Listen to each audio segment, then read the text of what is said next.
شغال يا قلب الوحش. قلت لك هوبا رجعنا ليكو.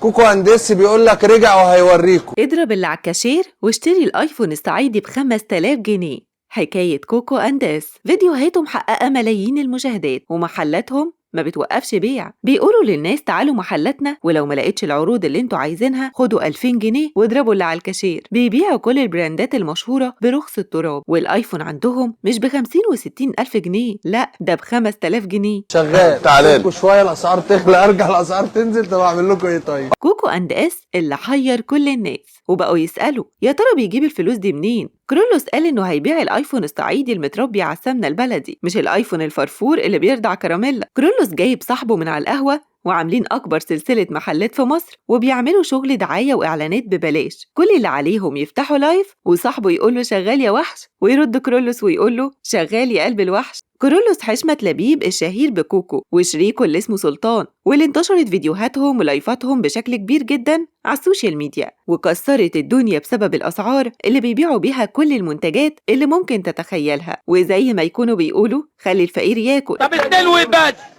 2 وبس ليه بقى يا صاحبي؟ يلا خلي الفقير ياكل. لدرجة إن الناس طول الوقت بتتهمهم إن كل البراندات اللي بيقدموها مستحيل تكون أصلية، وإنهم لو كانوا سارقين الحاجات دي ما كانوش هيبيعوها أبداً بالأسعار دي. كرولوس بيقول إنه هينافس أيكيا من شبرا الخيمة، وهينافس أبل من الوراق، وهيفتح توكيل عربيات، وهينافس مرسيدس، ووصل لدرجة إنه بيبيع الآيفون 16 اللي لسه منزلش السوق أصلاً ولا حتى أبل تعرف عنه حاجة. كوكو ما اكتفاش بكده، قالك إنه هيتاجر في العقارات والشقق عشان أساعد الشباب وخليهم كلهم يتجوزوا ويحققوا أحلامهم، وكأنهم الفانوس السحري اللي بيحقق لكل الشباب أحلامه. كرولوس ما درسش تسويق ولا درس ولا كمل تعليمه أصلاً، وكل اللي نعرفه عنه إنه درس في إمبابة الثانوية بنين، ومع ذلك فهو شاطر في التسويق والبيع، بياع شاطر ولسانه حلو وعنده منتج كويس وبيبيع بأسعار الغلابة زي ما بيقول، وده اللي عايزه الزبون. كرولوس لحد دلوقتي فتح 5 فروع في شبرا الخيمة وشبرا مصر والوراق والتل الكبير وفيصل، وشغال في أي حاجة بتجيب فلوس زي الأدوات المنزلية، السجاد، الموبايلات، إكسسوارات المحمول والأساس المنزلي، وكمان أدوات التجميل والميك اب اللي بيقول عليها أوريجينال، والأجهزة الكهربائية. وده بيوضح إننا قصاد شاب، على عكس ما الناس كلها مفكرة إنه شغال بشكل عشوائي